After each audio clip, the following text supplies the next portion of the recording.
avec Maître Mohamedou Ndiaye qui est en face de moi. Bonsoir Maître.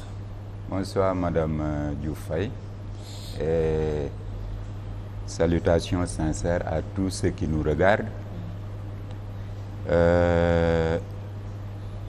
et qui suivent de manière très habituelle effectivement cette émission Cercle des Arts.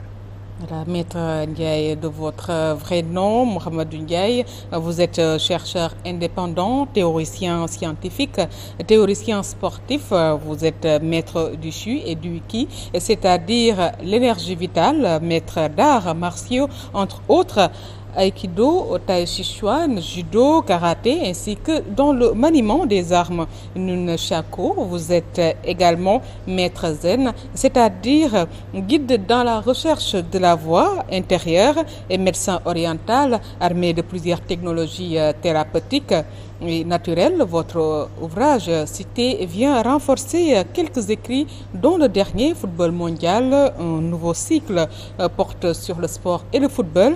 À vos heures perdues, vous êtes aussi, Maître Ndiaye, poète et artiste peintre depuis notre dernière entrevue qui porte bien évidemment sur la question du virus. Il s'est passé bien des choses, dont la question des variants et particulièrement du variant Delta venant d'Inde et qui fait actuellement des ravages importants. Quelle lecture en faites-vous, Maître Ndiaye? Merci Madame. Vous me permettrez de parler, avant de parler de la question des variants, de revenir un peu sur la particularité du contexte actuel. Allons-y alors. Si vous avez remarqué, nous avons été en but cette dernière période à de très fortes vagues de chaleur qui ont inondé un peu la population mondiale et qui ont eu à se manifester dans certaines contrées particulières, notamment en Europe et aux États-Unis, causant par ailleurs des incendies et d'autres bouleversements du tout d'ouragan ou même de pluies diluviennes ayant entraîné beaucoup de victimes et de situations déplorables. Par ailleurs également, nous noterons qu'il y a presque comme une exacerbation de l'ensemble des différends qui opposent les gens au niveau du monde. C'est des troubles de tous ordres qui viennent indiquer une seule chose, que effectivement le monde non seulement est en expansion, mais que nous sommes dans une accélération des phases qui le constituent. C'est la lecture essentielle que nous pouvons retenir de cette affaire.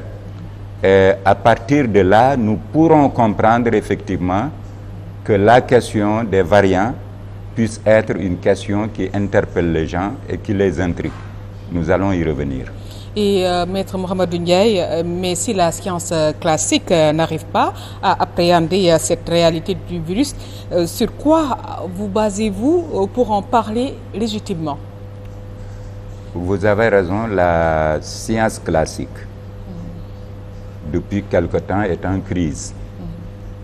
Et c'est cette crise qui n'est pas une crise conjoncturelle, mais bien une crise létale, qui a entraîné une série de crises au niveau de l'ensemble des activités humaines, que ce soit dans le commerce, dans l'alimentation, dans la santé, toutes les questions essentielles qui effectivement interpellent l'homme sont en crise du fait de cette crise de la science classique. Et l'humanité pensante en était au niveau où elle cherchait effectivement à voir comment élaborer une théorie qui permet d'expliquer tous les phénomènes du vivant. Et cette théorie qu'on appelle la théorie de la totalité est une théorie que les spécialistes estimaient devoir élaborer dans une dizaine d'années. Bon, je parle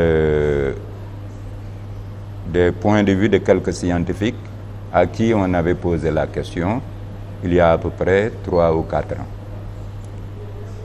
En ce moment-là, moi, j'en étais au niveau du parachèvement de cette théorie. Parce que j'avais commencé déjà bien avant à m'orienter de ce côté et à voir que l'actuelle crise de la science devait déboucher sur une nouvelle science qui certainement serait beaucoup plus profonde que l'ancienne science classique. L'ancienne science classique d'ailleurs que Einstein avait clos avec la physique classique et la science classique qui partait avec. Contrairement à Bohr, Schrödinger et leurs amis qui s'aventuraient déjà dans les chemins extrêmement inextricables de la théorie quantique, des champs gravitationnels, de la physique des particules. C'était au début du siècle. Cependant, quoi qu'il puisse en être, même s'ils ont été les instigateurs nouveaux de cette théorie, ils n'en sont pas les fondateurs, parce que cette théorie est le domaine légitime de la civilisation matriarcale, telle qu'elle a été développée par les Afro-Égyptiens de l'Égypte antique, qui effectivement travaillaient à partir de la théorie de la totalité et qui parvenaient à un niveau de réalisation qui leur permettait de tout faire. C'est sur cette base que j'ai pu élaborer cette théorie présentement en la rattachant à cette matrice égyptienne. Et c'est au moment où j'étais en train de voir comment parachever cette théorie déjà élaborée en Wolof selon les demandes de Cheikh Anta, qui avait demandé aux futurs chercheurs de vulgariser les découvertes scientifiques intéressantes et importantes à partir de leur langue maternelle pour montrer la scientificité de ces langues. C'est la raison pour laquelle je l'avais presque entièrement écrit en Wolof. C'est par la suite que j'ai cherché à la parachever et effectivement à la traduire en français puis en anglais. C'est sur ces entrefaits que le virus est apparu. Donc j'ai délaissé un peu ce domaine-là pour me pencher de manière plus sérieuse sur la question du virus. J'étais convaincu à ce niveau que les spécialistes en la question, virologues, immunologistes et autres, quoique extrêmement expérimentés, ne pourraient jamais se prononcer sur une telle question compte tenu non seulement de son caractère extrêmement compliqué, mais ensuite du niveau auquel leur débat était parvenu sans produire d'éléments féconds. C'est la raison pour laquelle j'ai pris la responsabilité de parler du virus. D'accord. En tant que chercheur, qu'est-ce qui prouve que cette théorie que vous dites avoir travaillé au fond, de la raccorder à ses origines afro-égyptiennes, eh bien la théorie de la totalité censée expliquer tout là, la théorie tant attendue? Madame, quand une théorie est en mesure d'expliquer les questions fondamentales qui structurent le vivant et que l'humanité pensante se pose, problème ayant trait à l'origine de l'univers, quand la théorie en parle, il ne part pas du Big Bang. Il part de l'avant-Big Bang, ou plutôt des avant-Big Bang. Il en est également de l'énergie. Quand cette théorie en parle, il ne part pas de l'énergie. Il part de la pré-énergie. Quand cette théorie en parle, il parle de la matière, mais il parle également de l'antimatière. Cela est également perceptible au niveau de la question du virus, où les gens savent qu'il y a un virus, mais ne se posent pas de questions par rapport à l'antivirus. Donc, quand cette théorie explique quels sont les éléments des trous noirs, qu'est-ce que le trou vert, qu'est-ce que ces éléments ont en rapport avec le corps humain, avec la cellule, avec les gènes. Cette théorie qui explique également un certain nombre d'autres choses qui sont présentement même imperceptibles. Mais, madame, cette théorie est bien la théorie de la totalité. D'accord. Vous confirmez que c'est la théorie de la totalité. Et absolument. Voilà, Maître Ndiaye, pouvons-nous procéder à une synthèse sur le virus avant de parler de la question du variant? Dans le livre que j'ai écrit à cet effet, je montrais que notre univers présent est un univers tridimensionnel. Cela veut dire que la structure qui le compose est une structure ternaire de 3 niveaux. Donc 3 temps. Hier, aujourd'hui, demain. La tête, le corps, les membres. Le biceps, l'avant-bras, la main.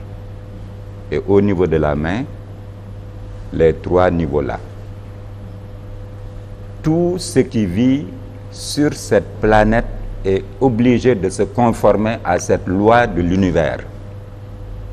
Contrairement à l'univers précédent, où effectivement la structure n'était pas ternaire mais comportait 5 éléments, qui est l'antithèse de celle-là. Cet univers-là, dans lequel nous sommes, est effectivement un univers qui se meut, qui vit et qui est en train de créer les conditions de son dépassement. Cela prendra excessivement de temps, mais nous en sommes là. Cet univers comporte 2 grandes phases. Lesquelles? Une première phase que nous avons vécue depuis l'avènement de l'humain. D'accord. Il y a quelques millions d'années. Pratiquement à travers les différentes transformations de l'homme. Depuis les Australopithecus, avec les différents Homo, habilis, ergatus, etc. Toute cette période-là a été traversée par 2 éléments importants. Une première phase où la civilisation patriarcale a eu à se manifester sous le rapport d'une société. Ce n'est pas d'abord une civilisation patriarcale qui s'est annoncée. C'est une société patriarcale qui s'est annoncée pour préparer l'avènement d'une civilisation matriarcale qui effectivement s'est déployée quelque temps et dont l'avant-garde est constituée par la civilisation égyptienne, afro-égyptienne, qui est une civilisation nègre comme en parlait Cheikh Anta.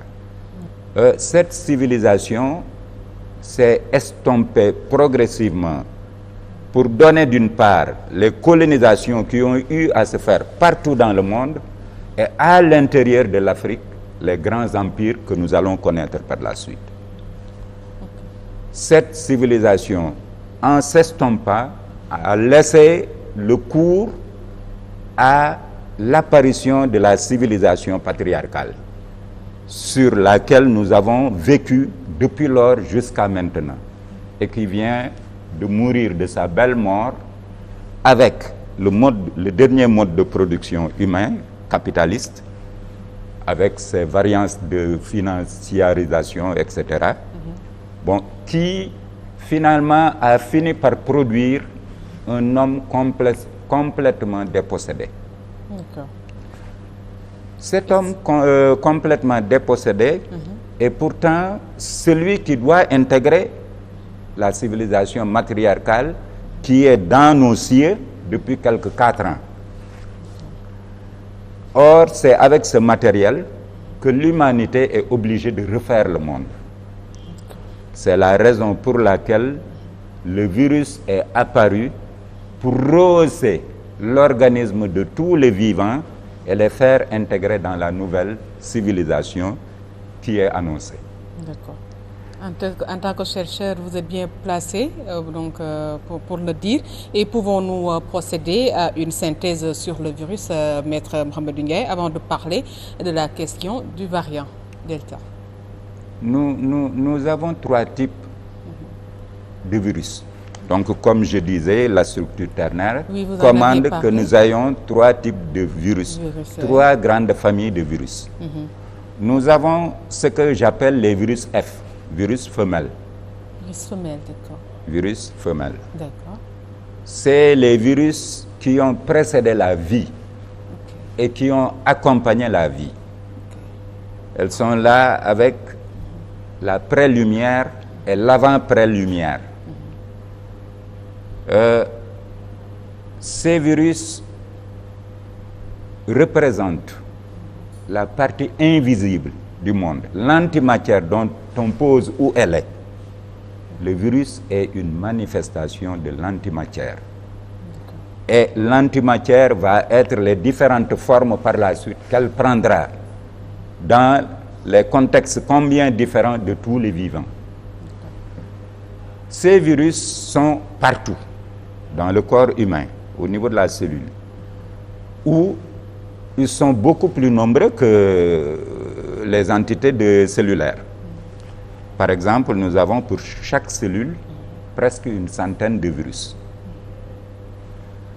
Ils sont également dans les pierres. Ce sont toujours les virus femelles? Femelles. D'accord. Les pierres. Le végétal. Le monde animal. L'homme. Ils sont partout. Dans les mers, dans l'air, dans la terre. Sans ce virus, il ne peut pas y avoir vie. Cela est fondamental. D'accord. Ces virus, qui sont des virus femelles, sont des virus qui sont donc dans les différents corps constitués et qui attendent les directives de l'autre virus dont nous allons parler, qui constitue le deuxième type de virus, qui sont des virus que j'appelle M, virus mâle. Mâle, d'accord. S'il y a virus femelle, il y a forcément virus complètement. mâle. D'accord, complètement. bien évidemment. Ces virus mâles sont de 2 ordres. Il y a d'abord les virus saisonniers. Nous tous connaissons ces virus.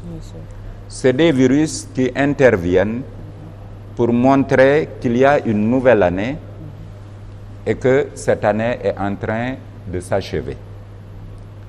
Cela nous donne 2 types de grippe. Une grippe hépatologique qui débute avec l'année, février, mars, avril, et une grippe finale qui coïncide avec le trimestre août, septembre, octobre.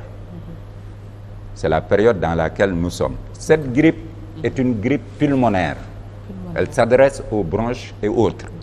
Alors que la première grippe est une grippe qui s'adresse au foie, mais au foie métabolique, pour préparer l'ensemble du corps aux éléments qui sont contenus dans la voie lactée et qui reviennent sur Terre.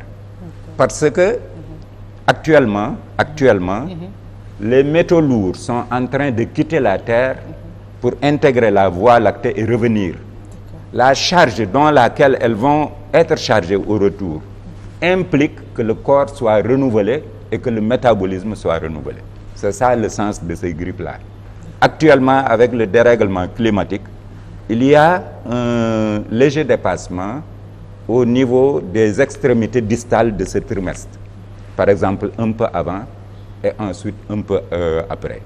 C'est dans ce même ordre que nous avons eu la vague de chaleur qui a sévi il y a quelque temps au Sénégal et qui par la suite a sévi en Europe pour donner effectivement ces trucs, ces précipitations, causant énormément de victimes. Quel est le troisième virus? Le troisième virus Oui. sont des virus civilisationnels. Civilisationnel. Si l'humanité connaît les premiers types de virus et le deuxième type de virus, la dernière série de virus est méconnue totalement. D'accord. C'est des virus civilisationnels. Et le virus Oui, du SARS-1 donc? c'est une grippe, c'est un virus civilisationnel. D'accord. Ce sont des virus qui règlent le rapport de la Terre à l'univers, pas le rapport de la Terre à la Voie lactée, comme le régit le virus saisonnier. C'est un virus qui s'adresse au rapport de la Terre et de l'ensemble de l'univers. D'accord. C'est un virus qui rythme les survenues des civilisations. Nous avons noté, il y a 3 à 4 mois, des nouvelles, je crois des astrophysiciens, qui ont signalé qu'il y a des découvertes qui ont été faites concernant à peu près une 50aine de particules qui effectivement sont entrées en rapport avec la Terre. Ces particules signifient tout simplement que nous commençons à recueillir les éléments venus des autres confins de l'univers. D'accord. Mais cela nécessite un rehaussement de l'ensemble de l'organisme humain, de l'ensemble de l'organisme du vivant à se confronter avec ces nouvelles particules et à pouvoir en bénéficier de sorte à mener le vivant vers un autre. Il s'agit d'une mutation extrêmement profonde qui est en train de toucher tous les vivants, dont l'homme. Donc ce virus, Maître Mohamed Ndiaye, je veux savoir s'il est né donc en Chine, comme on l'a dit dès le début. Ce virus est bien né en Chine. D'abord, il faut dire que c'est un virus naturel. J'entends des gens dire que c'est des virus qui ont été manipulés, mais oui. Moi je mets ça dans le compte des grandes batailles que se livrent les superpuissances pour essayer de dominer le monde. Ce n'est pas notre affaire. Ces virus, ce virus particulièrement, le SRAS-2, Covid-19 de 2019, est un virus naturel. Et il est bien né en Chine. Dans le livre, je montre pourquoi il est né en Chine et pourquoi il est un virus naturel. Il est un virus naturel qui vient renforcer le virus de 2003 qu'on appelle le SARS-1, qui également était né en Chine. La différence entre ces deux virus est que le premier virus est un virus périphérique, donc né en bordure de mer de Chine, alors que celui-ci est né au centre, à Wuhan. Cela veut dire que c'est le système immunitaire mondial et le système immunitaire de l'univers qui est en jeu avec ce virus.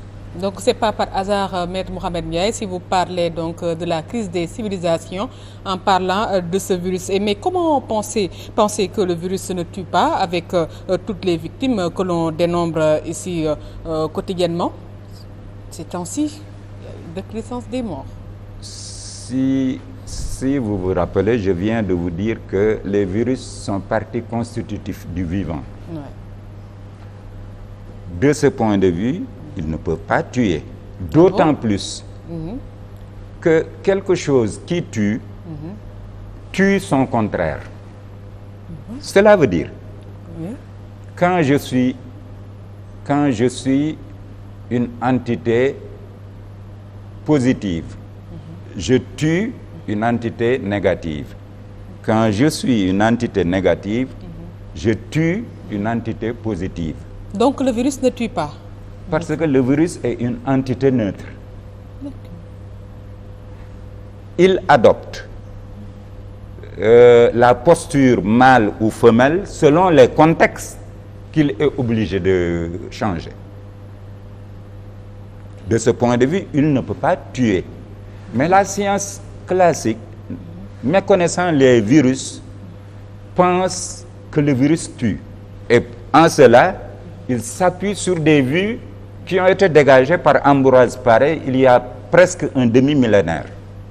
Et tous ces morts-là, dénombrés. Justement, quand vous faites des études sérieuses, un peu partout dans les pays occidentaux, et partout dans le monde, vous vous rendez compte que la population humaine est une population actuellement extrêmement atteinte.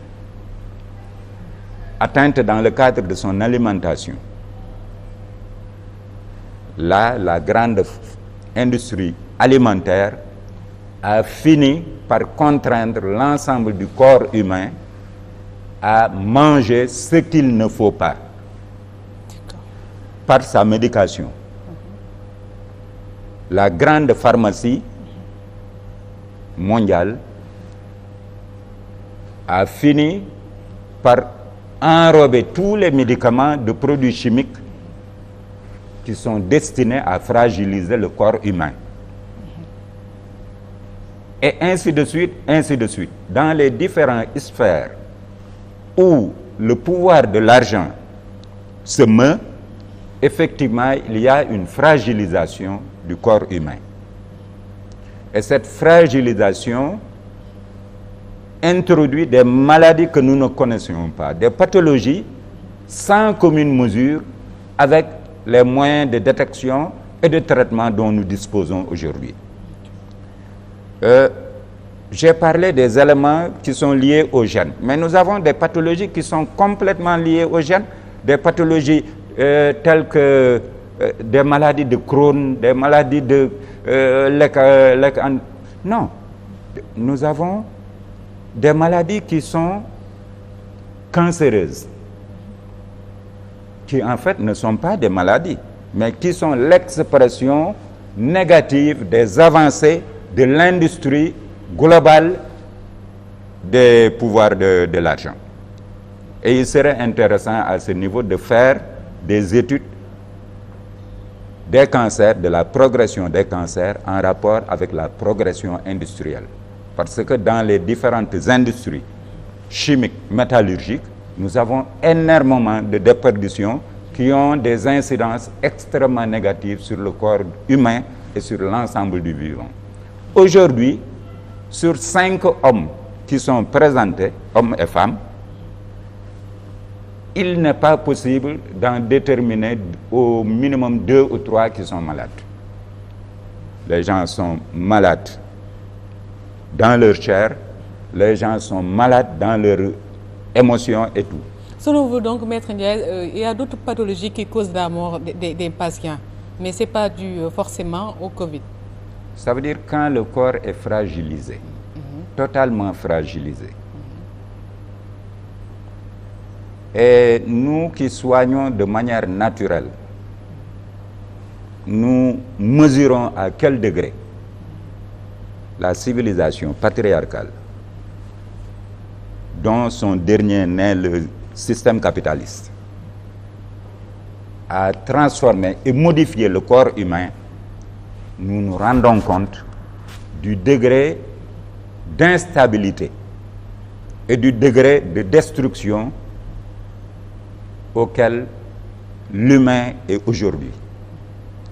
Mais bien sûr, cet humain-là ne peut pas traverser le patriarcat pour entrer dans le matriarcat. En tant que chercheur, donc, Maître Mouhamadou Ndiaye, et vous pratiquez également la médecine orientale, quelle est la solution que vous proposez?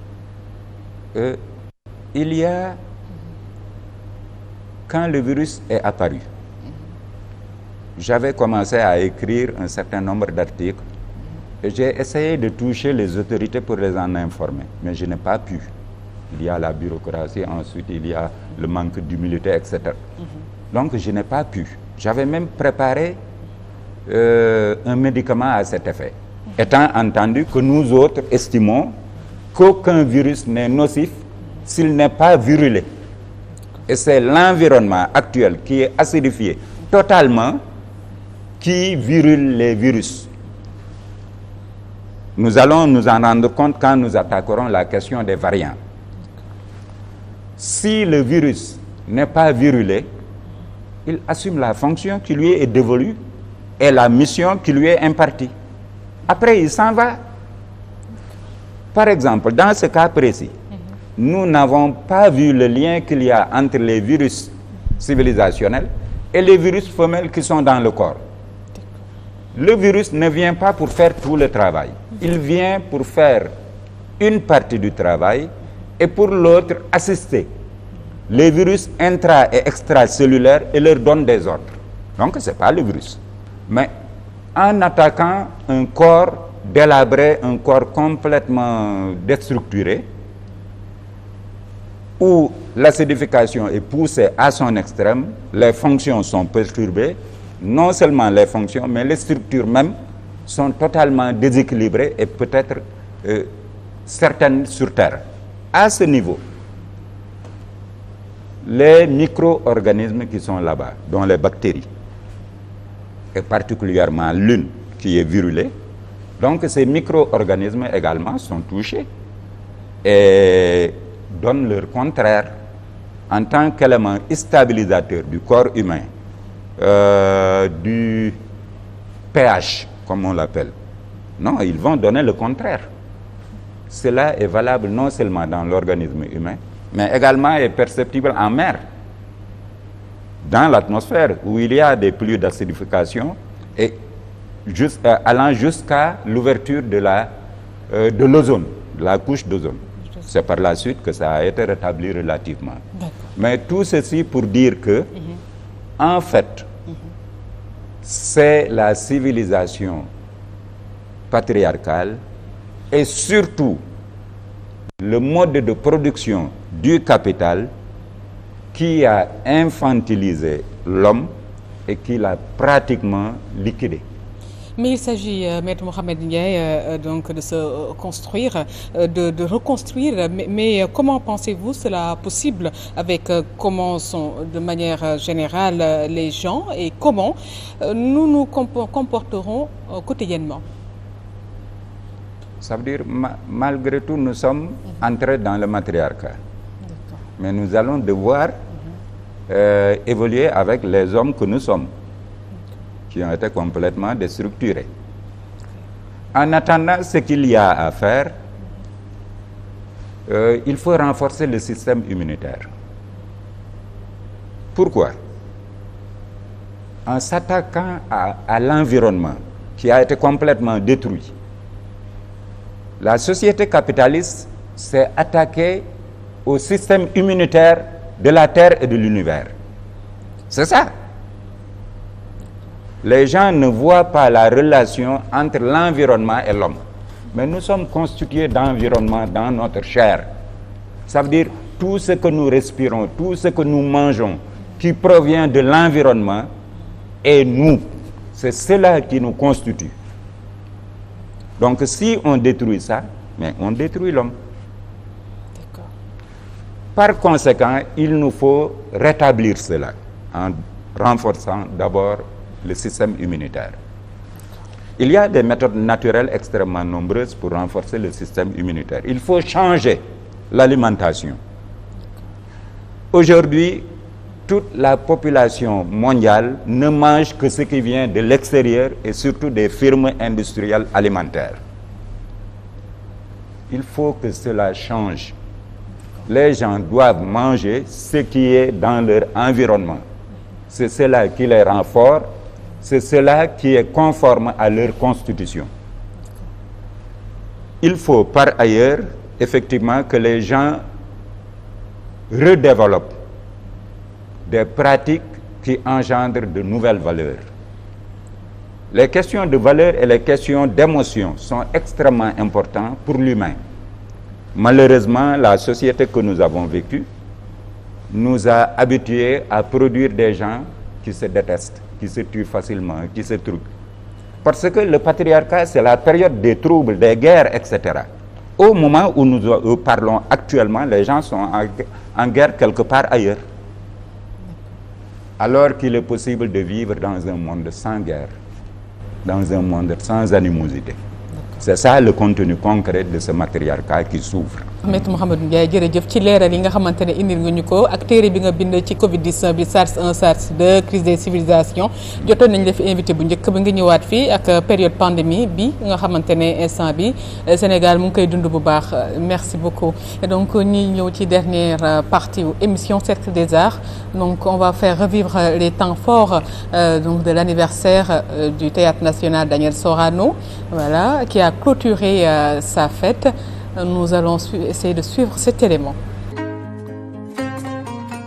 Après le Khawaré, Super Khawaré Demb ak Tay, dont le concept évoquait le passé, illustré par la présence de grandes divas, aujourd'hui, nous reprenons encore ce même travail-là et nous proposons donc aux populations le Super Khawaré Tagato en quelque sorte, Tagato et Ndewenal en évoquant bien sûr la fête de la Tabaski qui vient de se passer, adressé et offert aux Sénégalais, et Tagato parce que c'est la fin de la saison artistique aussi pour Sorano. Et autre aspect aussi, il faut signaler que cet événement marque aussi le déroulé, la première activité inscrite dans le programme qui a été publié le 17 juillet dernier à l'occasion de la commémoration du 56e anniversaire donc de l'inauguration du théâtre. Donc ce programme est entre vos mains et nous sommes en train de le dérouler et c'est la première activité avant que nous clôturons la saison. La saison va reprendre le 1er septembre avec bien sûr toutes les autres activités inscrites sur le programme. L'autre aspect de ce spectacle-là, au-delà de revenir et d'offrir un condensé de tout ce qui a été fait pendant cette année-là, c'est ce concept d'invitation. Nous nous sommes ouverts donc à d'autres artistes qui parfois ne sont pas bien connus sous ce registre-là, ils sont connus sous le registre de la musique moderne, mais qui ont quand même des capacités qu'on ne soupçonnait pas sous le registre de la musique traditionnelle. Sorano, c'est aussi le Sorano de tous les Sénégalais et de tous les artistes. Donc on ouvre ici une brèche pour permettre à tous les artistes de venir communier et de venir se frotter avec l'expertise et l'expérience de Sorano. Ce qu'on peut retenir de cette saison-là, c'est effectivement cette rareté des moments où nous avons pu nous produire. Donc on l'a évoqué tantôt, nous avons eu l'occasion le 4 avril d'offrir un spectacle aux Sénégalais, mais toujours sous ce mode-là, c'est-à-dire en mode de captation et diffusion. Et la seule occasion que nous avons eue pour vraiment communier directement et en présentiel avec le public, ça a été à l'occasion du Super Khawaré Demb ak Tay. Depuis lors, nous n'avons pas eu l'occasion donc de rééditer tout cela. Nous pensions bien pouvoir le faire avant que la situation ne dégénère, comme nous le savons tous, et nous avons estimé que ce n'est pas responsable donc d'amener les Sénégalais aujourd'hui dans des salles closes et de ne pouvoir en aucun cas nous donner des garanties en tout cas que nous ne serions pas des clusters, c'est-à-dire des espaces où les gens se contaminent.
di ñaan yàlla mbas mi yàlla jeex ci àddina bi yépp di di ñaan nag yàlla bu déwén nammee ñaaw ah yàlla na dàq ren.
mooy jiitu jigéen topp ci góor mooy santaane ñu def mu tere ñu bàyyi góor mooy takk jigéen jigéen moom dañ koy takk moom day sëy góor dafa am yoonam mais jigéen mais dañ koy utal yoon sinon rek mu saaraan te buy saaraan di sànku